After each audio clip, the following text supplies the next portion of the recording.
So this talk is about hacking scoreboards, or my favorite title, when athletic abilities just aren't enough. So as hackers, we're probably not the best athletes. So how can we win even when we're not the best at that? Any big sports fans here? Anybody follow baseball, basketball? No hands? Oh, we got one. Thank you, Lim. I appreciate you. Yeah. Well, I'm a pretty big sports fan. I'm a huge Gonzaga basketball fan in particular. It's a college sports team. Even during March Madness, I take off work to watch all of the games. So this is a pretty big part of my life. And it's a big part of a lot of people's lives. On top of this, millions of dollars are spent on sports betting every year. So there's a pretty big incentive to be able to rig games in some way, besides just paying people off. And in 2017, a team actually got caught cheating, which was really interesting. The Houston Astros, which is a professional baseball team, were caught stealing signs. The way they did this was by having a camera in center field.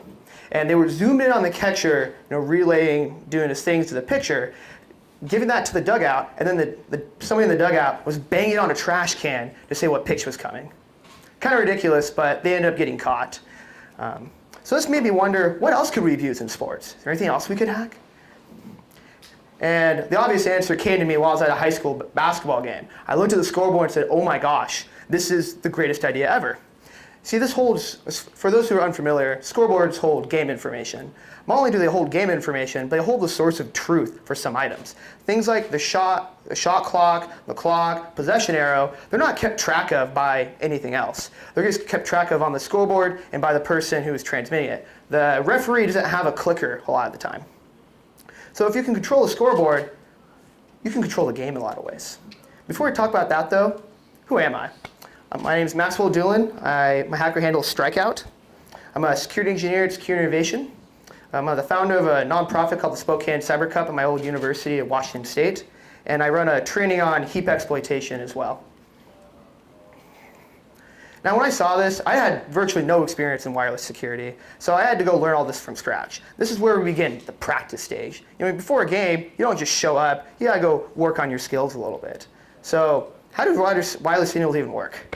I wasn't really familiar with this, but it's really just electromagnetic wave. If you stick a little piece of metal in front of it, which we commonly call an antenna, then you can pick up some sort of voltage. This doesn't really have very much in it though. It's just a carrier wave. There's some sort of information. There's not really information there. It's just a continuous stream of data. So in order to add data to it, we need to modulate it. And there are three main ways that you can modulate the data or modify the signal in some way to add data. You can change the amplitude, the frequency, or the phase. Amplitude is pretty obvious to us. It's like, I raise my voice, this could be a 1. If I lower my voice, this could be a 0. Even the same thing with frequency. If it's a really high pitch, it could be a 1. If it's a low pitch, it could be a 0. And with phase, I wish I could do phase with my voice, but unfortunately I can't. But you can see, it's pretty obvious in the diagram, we're changing the way that the wave moves. This is all I really need to know, but I went and got my ham radio license in the States, so I could be semi-legal doing this sort of stuff. And I wanted to actually learn how do we hack these sorts of things. So I put aside the theory and started just buying stuff. The first thing that I bought was a software-defined radio. We all have cars, and if you have a car radio, it's probably implemented in hardware. It's really cheap to have AM and FM radios that are implemented in hardware to decode it. But this has its limitations, which is why we want to use things called software-defined radios. Instead of having hardware-specific things, we can now get the data, the raw signals from the hardware, and then decode it in software. So instead of only having the capability to decode AM or FM frequencies, modulation, we can decode anything we want, which is a really powerful thing. The second tool I end up using is a spectrogram. I think this is GQRX in particular. This allows us to see the spectrum for an entire whole. I think I'm only zoomed in on like 3 megahertz worth of frequencies, but you can see on the left side we have the amplitude, and on the bottom we have the frequency. And then we have a little blip in the middle that shows there's some sort of signal there. The final tool I really like is called Spectrum. It's kind of like a spectrogram, but a lot better. On the left side, on the y-axis we have the frequency this time instead of the amplitude. On the bottom, the x-axis, we have time. And you're probably wondering where the amplitude went. Well, the amplitude is the color. So if it's really bright, then it has a high amplitude, but if it's black, it doesn't have any amplitude. So I put all this together, and I started finding whatever I could. I bought RC cars, and then eventually I started looking at my parents' garage door. And it turned out it was actually pretty easy to hack. If you guys have ever seen Sammy Kamkar's research on garage door hacking, his attack didn't apply to this, but it's still pretty fun to look at. Replay attacks work, but there's also, the signal worked with OOK signaling, meaning that it's a form of amplitude shift keying. So if there's no signal, then it's a 0. If there is a signal, then it's a 1. It had a ternary bit scheme, so it was a positive, a 0, and a minus, and then there were 9 bits. So, and you also had to send the data, the signal 5 times in order for it to actually get interpreted. And this would have taken about 2.5 hours to brute force, which isn't that bad. You could sit there at 2 in the morning and try all the codes, or you could set up a receiving device to copy the code and just replicate it. So at this point, I feel pretty good. I've hacked a couple of things. Now we're on to the main game, where we want to hit our main target. Our main target is going to be the scoreboard, of course. So our enemy here, or the bad guys, is Infotronics. These guys have built this scoreboard, and you can see the transmitter here. Then we have the receiver. You're probably thinking the receiver is going to be this giant, bulky piece of metal like most scoreboards are, but I actually enjoy this design. Instead of having this giant piece of metal, it's actually had HDMI output. So you just have a TV that you connected this to. And this also had a one-to-many relationship, so you can have 10 receivers listen to one transmitter and have 10 scoreboards across the stadium. That's pretty cool. For tear this apart, that's what it looks like. The transmitter looks like under the hood. We have various buttons and LEDs. And then we have the main microcontroller. And this is the brains of the operation. It holds the state of what the scoreboard is supposed to be at. The receiver is just a Raspberry Pi. Talk about a high SBOM. This communicates to a second board called a hat, or hardware attached on top, via GPIO pins. The RF module is what actually handles all the wireless communication. And this is the same RF module as is on the transmitter and the receiver. And then the microcontroller here is exactly the same as well. So now we kind of have a good idea of how things work. We know the part numbers, the general flow of data. We start to actually reverse these signals. The first thing I like to do when I look at signals, I like to look at the docks. You can take this infinite space of how signals can be modulated, how data can be encoded, and you limit it down. I read the document like 5 times, and then I came up with some interesting conclusions to help me reverse engineer the wireless signals. First, I learned that the modulation schemes supported were only FSK and OOK. This made it a lot easier to determine what was possible on this, which was nice. And then there are 2 different types of modes. There was a continuous mode, which I'm calling regular here, and then a packet mode. The packet mode seemed a lot easier to use because it had built-in clock synchronization built into it. So I kind of assumed the developers would use this because, come on, if you're developing something, you want to do it as easy as possible. We're all lazy. So we can open this up in a spectrogram, like we showed before, and you can see that there's a lot of stuff going on here. To the untrained eye, this may look like there's a lot going on, but in reality, there's only 2 frequencies here. The reason we know there's only 2 frequencies is there's just a really high data rate. See, when you transition between different frequencies, it doesn't instantaneously go from one to another. There's a ramp up when you go between them. And we can see here that there's a low and a high frequency. And from this, we can determine that this is binary frequency shift keying. There's a 0 here, and there's a 1. This makes it a lot easier to see. Now, we can look at in spectrum, and we can actually start to decode the actual bits. According to the documentation, there's a preamble. This preamble is just going to be 10, 10, 10. If we look at the left side of this, we can see an oscillating pattern. That's a good sign. That means that we actually are decoding this data correctly. Now, we can do this to the entire scheme, and we start to get bits out of the air. That's a good accomplishment. And then, of course, we can change that to hex, and we can start to actually read this with a little bit more clarity. From there, we have to do some pattern matching. To me, this is making a hypothesis, testing out my theory, and just doing that until something sticks. And eventually, you start to figure out patterns and figure out how the signal works. This is what the data looks like in hex once you've actually decoded it. You see here we have a bunch of A's. On the left side, this is the transmitter telling the receiver, hey, wake up, I want to send you something. Then we have the sync word. According to the documentation, the default sync word is 2DD4, so that's another plus for reading the docs. And the sync word is used for synchronizing between the 2 different clocks on the transmitter and receiver. Next, we have either E6 or CB. Those are only 2 bytes we see. And at first, this seems kind of random, but there's only 2 different size packets. There's a small packet and a large packet. E6 always corresponds to the small packet, CB for the large packet. This tells us that we likely have a length byte. But the problem is, it doesn't make any sense, because E6 is smaller than CB, but it's a smaller packet. So what's going on here? So I tried decoding the rest of the data, and just got nowhere. At this point, I think the bad guys are winning. Like we understand the beginning of the packet, but we have no idea what's actually inside of this. I spent hours upon hours flipping bits, XORing by 5.5 or AA or whatever. You just couldn't get anything to stick. My process for this is we start with a base signal. This could be I turn on the scoreboard and that's all we're at. I then make a single bit change. I change the score to be 0 to 1 or 1 to 2 or whatever. And I expect to see a single bit change, and that's it. In reality, I was seeing changes like this. Lots of data was changing. And eventually I realized that these changes were happening in 128 bits.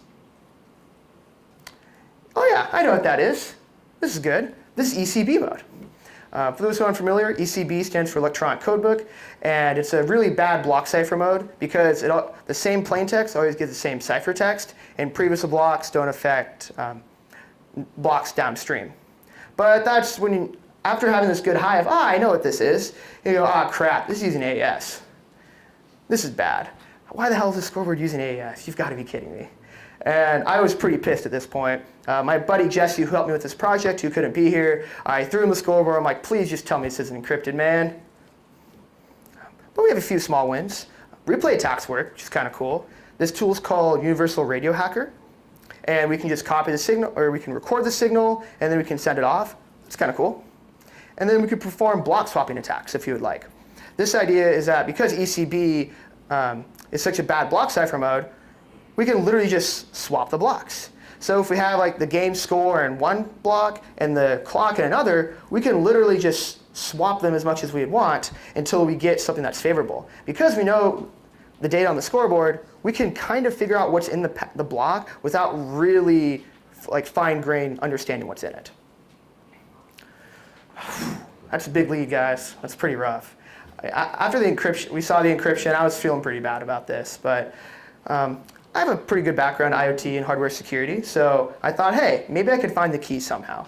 Before we can understand or how we get the key, how does this hardware even work? The way this works is the Atmel microcontroller passes the data via SPI to the RF module. RF module packets up the data and sends it off into the universe. The receiver will then pick this up. RF module unpackets the data and sends this information via SPI to the microcontroller. Microcontroller sends it via serial to the Raspberry Pi, which then figures out how to encode the data for the screen for HDMI, and it magically changes it. So now we understand how this actually works. We come up with a little threat model. Now on first base, we have the Raspberry Pi. This is a pretty easy attack surface. Maybe the key's there. It's pretty easy to dump the source code from a micro SD card, so we can try that. The next two things are on second and third base are the serial communication header that I found and the in-system programming or ISP header. Both of these could be used to dump the firmware or interact with the system in some way. And finally, we have the buses. There are communication lines. We could man the middle of these, or we could inject data into them somehow if we wanted, but I wasn't putting my chances on that. So open the Raspberry Pi, and we have this. We have a C# script or C# code, and C# is so easy to reverse engineer. You can just use a tool called .NET-SPY, and it outputs this wonderful code with symbols. This is literally unmodified. You can see that it literally says game clock. This is really nice. So this game clock is being set by the bytes 2, 3, 4, and 5 of this array.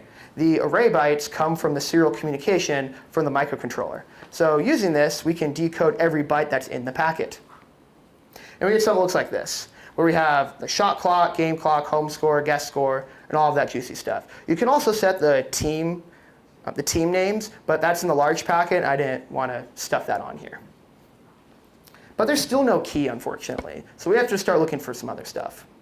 I turned to the ISP and serial headers, and neither of these worked. The serial header was hit the ground, and the ISP headers were appeared to be turned off. That's a pretty common security protection that was put in place. I think it's worth saying that we fail a lot in this culture, in this field. I feel like I try a million things. For every million things I try, one works. And if you're watching at home or something, it's really easy to get that mindset of, wait, how did I not figure that out? But it's a lot of failures until you get that one success. At the end of the day, we are looking for flaws in people's systems, which is not always trivial to find. So after a lot of pondering, I had a pretty big realization. The RF module supports encryption, but on top of that, it doesn't have storage. If it doesn't have storage and it supports encryption, how is it getting the key? And we realized that it had to be configured on startup.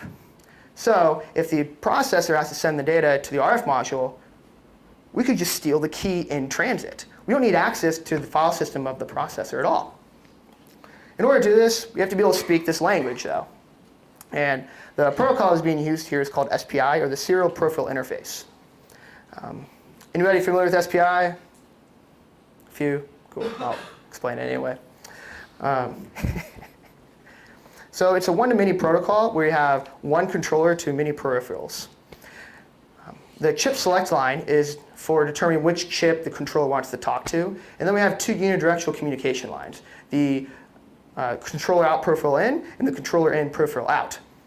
Then we have the clock signal, which is for determining when a bit should be recognized. As an example, we have the different lines here, the chip select, the clock, control out peripheral in, and the controller in peripheral out. And we can see that clock signal goes low. The chip select line goes low. Most of the time the chip select line is active low, meaning that it's turned on once it's low.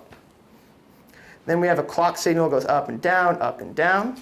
But you see that red line there? That red line indicates when we're interpreting the bit. This bit gets interpreted on the falling clock edge. So if we go to the control out peripheral in line, we can see the red line intercepts at this low point, which means that we have a 0. And we can do this for all of these bits until we fully understand it. But this isn't enough. We understand how to read SPI, but this is layer 1. What about layer 2? For the RF module, it needs a way to understand these bits. What do these mean? And this is, again, the layer 2 solution. So I think this is best demonstrated by example, so I'm just going to pull up something. The first bit is an operation bit. This is either a read or a write. If it's 0, it's a read. If it's 1, it's a write. Then the next 7 bits are the address that we're using here. The address is the location which we're performing the operation on. So this could be a configuration register or something like 00, which would mean we're sending the data wirelessly. As an actual example, we see here that's 0, so it's a read. Cool. And then the address is 34, which indicates that this is the sync word. If you guys remember me talking about the sync word before, you should know what this next value is probably going to be. Because this is a read, we're going to go to the controller in peripheral out line and read from that. If it was a write, then we would go back to the controller out peripheral in line. This value is D2, which makes perfect sense because the sync word that we talked about from before was 2D4. So with this, we can actually understand what we're reading off the bus. If we read the documentation, the AES key is stored in 3E through 4D, so we should be able to look for an operation that's writing to this. The key is write only, which makes perfect sense, but we can still sniff it when it's being written. So we can set up our man-in-the-middle attack again. We wire up our device, and we hook up a logic analyzer, and we can start to look at these signals. And there it is in all of its glory, the most secure key in the history of time. 1, 2, 3, 4, 5, 6, 7, 8. 1, 2, 3, 4, 5, 6, 7, 8. I thought kind of dumb about not trying to brute force this, but I thought they would do something better than that. We're feeling pretty good at this point, though. We're figuring this out, and this was a pretty big hurdle that we spent a lot of time working on. But now that we can sniff the bus, we can look for other things. We learned that there's a CRC check at the end of the packet. We learned that it's using data whitening. We confirm what the sync word is. You know, slowly but surely, we are crafting how this actually works. From here, we have a lot of knowledge how the system works, but we don't understand the nitty-gritty details. So if we want to reproduce a signal, we're going to have to reproduce everything completely. So how does this work? Data whitening is the process of randomly permuting bits. And the reason you do this is because if you have too many consecutive zeros or too many consecutive ones, the clock will get desynced. So you randomize data going out in some way so this doesn't happen. In this case, we're XORing the transmission data with a random bit, and that is the whitened data, which will be our output. The randomness is generated via a linear feedback shift register, or an LFSR for short. This works by taking the register, some of the registers. In this case, we're taking x2 and x0, and we are XORing it. When we XOR it, that becomes the new input. That new input then goes in, and we shift everything over. The rightmost bit on the shift then becomes the output, or the random bit that we're going to use. So this seems pretty straightforward, but we have a problem. We don't know the initialization value of the LFSR. It can't be all zeros because XOR 0 with 0 is always going to be 0. So we need to figure that out. And it seems really obvious to just brute force it while writing your packets, but it's not as simple as that, because we need to whiten and encrypt this data. We have to do that all correctly in a row and do the CRC correctly. So it wasn't really feasible to try to do this at this point. And that's when we had another realization. The length byte is whitened but not encrypted. And we happen to know the whitened value of the length byte by seeing it in the air, and we know the unwhitened length byte by reading it from the bus. So using the length byte only, we can brute force the initialization state. We're all familiar with brute force attacks, but I think animations are fun. So we just try every possible initialization value. And we start with the original value, and we expect to see a particular whitened value. Once we have that particular whitened value, we know that we have successfully gotten the proper initialization. In this case, it ends up being all ones. That passes a sniff test to me. That makes a lot of sense why you'd do that. Okay, we're feeling pretty good. Griffey's feeling pretty good out there. And the final hurdle we had to cross in terms of completely replicating the packet was the CRC. CRC stands for cyclic redundancy check, and it is used in order to confirm that the packet has not been corrupted in transmit. The CRC was in the documentation, but when we tried to use it, it didn't work. We couldn't figure out why. Luckily, though, I had been listening to the Unnamed Reverse Engineering podcast, which is an awesome podcast, by the way, if somebody hasn't heard of that. And they were talking about this CRC reverse engineer tool. This tool is really awesome. If you give it a value, and then you give it a CRC, it will magically find all the parameters for the CRC for you. And it turned out that they were using a non-standard initialization value for the CRC for some reason. I don't know why. But now, we have the ability to create everything that we need. I can predict what the packet's going to look like just by giving it the proper game score and everything else. But we still need to put the data in the air. If you remember from before when I was talking about software-defined radios, this is exactly what I'm talking about. We need to transmit arbitrary data via SDR. This is where a tool called GNU Radio comes into play. GNU Radio is a digital signal processing platform. And it allows us to take bits and make them into raw IQ signals, which is exactly what the HackRF or the SDR that we use will take. There's also a UI component to this called the GNU Radio Companion, and it makes it a lot easier to use because you can connect stuff using the little arrows and grabbing little blocks. The variables up here are really important for the configuration aspect of it. Well, I'll point out a couple of them just because. The first one is the SDR offset. This is the gap between frequencies. So when we do frequency shift keying, we need to know how big the gap is between a 0 and a 1. In this case, it was 500K. And then we have the baud rate, which also happens to be extremely high for some reason. I don't know why this was so high, but it happens to be the same. So there's a lot of other configuration variables that aren't as intuitive that probably won't talk about. We still look at the flow graph, and we have the vector source.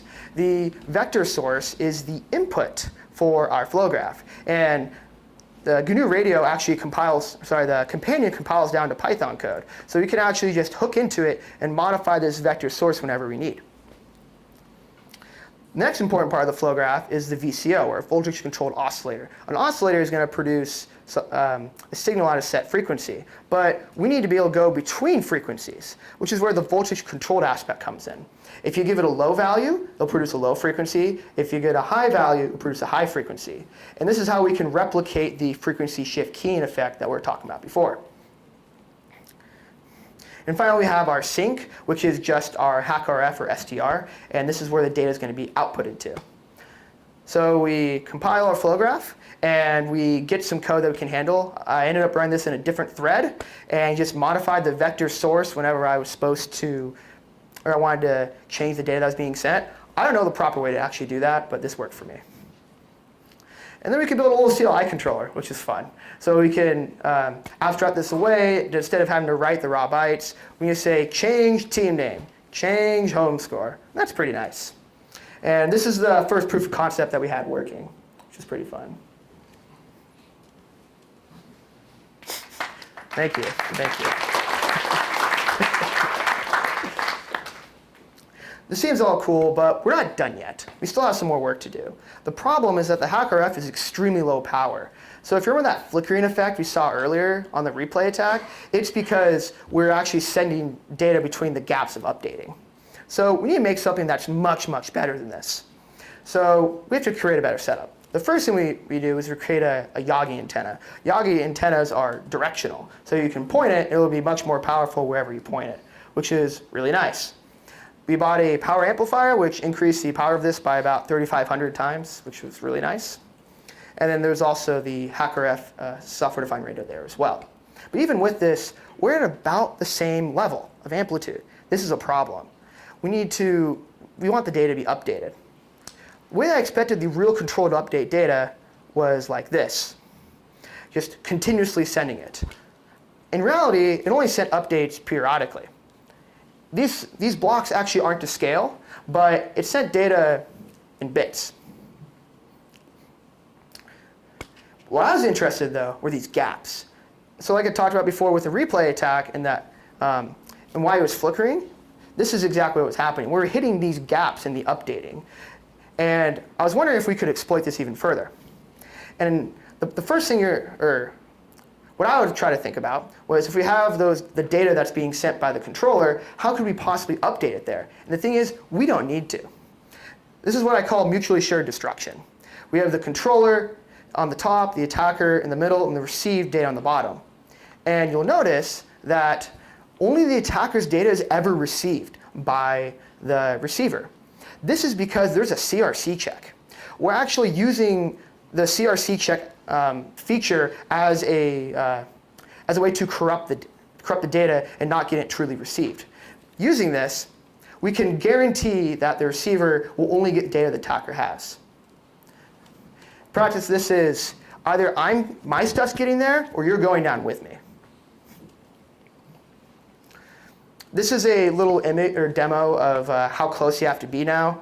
You have to be extremely close to it in order to actually get the signal to overwrite now, because of those gaps that we're now writing into. Now, this is a pretty good feeling. I feel like we're at a point where we can actually go to a game of some sorts, point our antenna at something, and actually update without people realizing it. I would say it's pretty fair to say that we took the lead at this point.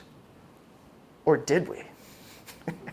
I mean, we can update the scoreboard now, so we can just say that we won at this point. Yeah, I kind of want to end this talk with a few demos, though. So this is a demo of us just sending data to it. I changed the two teams to be Gonzaga and Duke, and then I set Gonzaga to have a huge lead, because, of course, Gonzaga is going to have a huge lead against Duke. And then we're going to run the clock a little bit. We can play with the period. We can edit arbitrary data on this, which is pretty fun.